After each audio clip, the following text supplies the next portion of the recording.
Good morning, Mr. Carter. You were arrested for 2 counts of first-degree murder. This is a capital offense if you're found guilty. Will be invoking his right to counsel and right to remain silent. His mother's in court. Good morning, ma'am. Good morning. There's probable cause for the charges. It looks like he shot and killed a girlfriend's 2 brothers. I'm going to grant the state's motion for pretrial detention pending final hearing and hold you with no bond. You will see a judge tomorrow. That judge will set a final hearing on the state's motion for pretrial detention. Man, y'all know I was doing a series, Death to the Real Ninja, right? And a lot of our people, man, we suffering bad from a sickness, man. We have absolutely no compassion and love for each other at all. And not all of us, but there's a large portion of us. Whether you on the block with the hot lock or you in the boardroom. We have, what this country did to us psychologically, man, we've never been able to get to a place where we can repair ourselves, man. We've never been able to repair. And whether you're here in Americas or even if you were an immigrant coming from the diaspora, coming from the Caribbean, y'all went through some of the similar things. Y'all come over here twisted and messed up, right? Today I'm talking about a story in regards to was Antoine Carter, and he was a 31-year-old guy. He got in an argument with his girlfriend. There was some domestic disputes, and she called her brothers. Fatal mistake. She called both her brothers up, and they came to the apartment, and they was in the apartment, and the boyfriend went down to his car and got a firearm, came back upstairs and was banging on the door for them to let him in.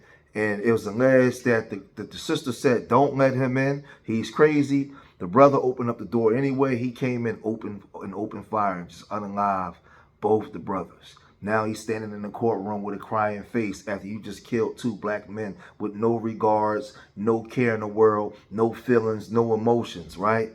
Our people, a lot of us are sick. We out of our mind, man. Coming up, it's just a bad thing. It's just a bad thing. And I tell you, a lot of you girls out there, if you in a domestic situation and it's that bad, don't call your brothers, call the police and then call your family. But let the police come and deal with that. Especially if you got brothers that's on go. You got a brother like me that's on that time. But where I'm at now, 4 children, 6 grandchildren, a wife, I'm gonna tell you, call the police, I'm on my way. Because I don't have 25 in life. Or, well, I live in the state of Pennsylvania. They just give you life. I don't have my life to just throw away because you're dealing with a guy that you will end up going back to anyway. Or go up there and get my life taken like these 2 brothers did. You got 23-year-old Jaheim and 28-year-old Gianni. These 2 brothers was born on the same day, man. The same day. And was unalived on the same day. Let's look at the news story. Shows the shocking shooting that left 2 brothers dead in a Miami apartment. It's video you'll see only on Local 10. Magdala Lucen is live in Miami with the exclusive. Magdala?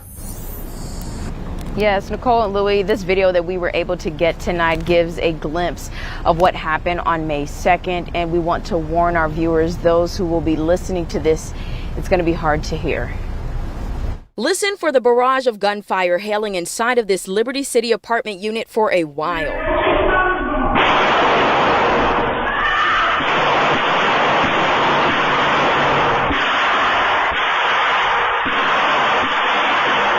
Then 40 seconds into the video, you hear someone screaming.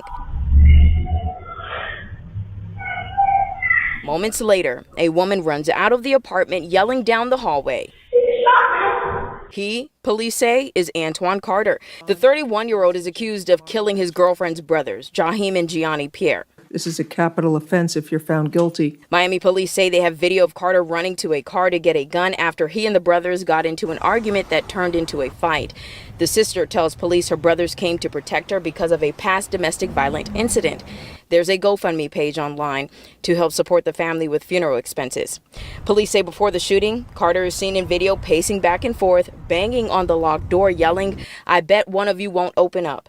The arrest report says the sister urged her brothers not to open the door, but Jaheim opened it. And that's when Carter, police say, immediately started shooting. Gianni died first. Jaheim, who was injured, ran to take cover with his sister, but police say he collapsed on top of her. The report says after the shooting, Carter sat at the edge of the bed, told his girlfriend, quote, "You see what you made me do?" And she tells him, "I told you to leave." Then she runs out of the apartment. A difficult situation for all involved in this. Police say that Carter actually confessed to them that day, telling them that he's the person they're looking for and that he had a firearm on him. And tonight he still stays in jail with no bond, charged with murder. We're live in Miami. I'm Magdala Luisin, Local 10 News. So he shot the two brothers down, sat on the end of the bed and said, "See what you made me do," and let her live and let her walk away. And this happens far too many times. A lot of you girls, man, y'all get with these kind of guys. I don't know why. And then you call your brothers. You know, I did a video 7 years ago, and I said, message to young black women, dating thugs to get you unalived, right? A lot of these dudes in the street that y'all attracted to, and you know, you hear a lot of women say, well, it's not a lot of good men out here. It's not that. And I beg to differ. There's millions and millions of good men out here. They're just not the men you want. Y'all want these bad boys, these real jiggers, right? That like to do this kind of stupid stuff, man. He get with you and he putting his hands on you and stuff. That guy that you see, maybe he may be on the bus stop on his way to work every day because he about to be something. Y'all don't want him because he's not a finished product. Y'all want this dude, man. And I talked about that. I talked about that in my community, right? Y'all, you got all these real jiggers running around, terrorizing the community, wilding out, doing all kinds of stupid stuff, right? But then you got decent black men, right? And a lot of them get overlooked. They get overlooked, man. And stuff like this happen, man. She ain't had no business being with this guy. So now she gonna have to live with people. I heard people talk about accountability. Ain't no accountability to be had. She gonna have to live with the rest of her life knowing that she's responsible for getting her brothers unalived. She's going to have to, that's her accountability. Her family's going to be upset with her, right? She's going to have to look at her mama in the eye and say that you got two of her babies unalived because you dealing with some raggedy ass Negro. This is bad, bro. It's bad. I just say to like a lot of you sisters out there, something like that, call the police. Don't call your brothers. Call the police and then call your brothers, right? And when you do call them, let them know everything that's going on. Yo, this dude, man, he crazy. He got guns. He got knives. He got pepper spray. He an 8th degree black belt. Like, whatever you got to tell them so they know how to come. You had your brothers in that apartment naked. Man, he came in there and just aired the whole apartment out. So two brothers just got unalived by their sister boyfriend after the sister called and told the brothers that the boyfriend was abusing her, bro. What's crazy is that they wasn't twins, bro. They was like 5-6 years apart, but they was born on the same day, February 23rd. Then they died on the same day. I think it was May 2nd or May 3rd, bro. And what's crazy is, bro, I get y'all as women that have brothers, y'all be thinking that y'all brothers is untouchable. Y'all be thinking that they superheroes. That y'all don't even realize that sometimes y'all put them in situations, bro. They pulling up to help their sister. She probably didn't even break down the whole situation. Cause why the pull up situated? They pulled up to the function, not even ready. Whole time the baby dad or the boyfriend was strapped. I don't even know if she told the niggas that he had a gun. Them niggas pulled up thinking they probably was about to fight. And he had a whole nother plan. That nigga just started firing on them. Killed both of her brothers, bro. Ladies, stop putting your brothers in situations, man.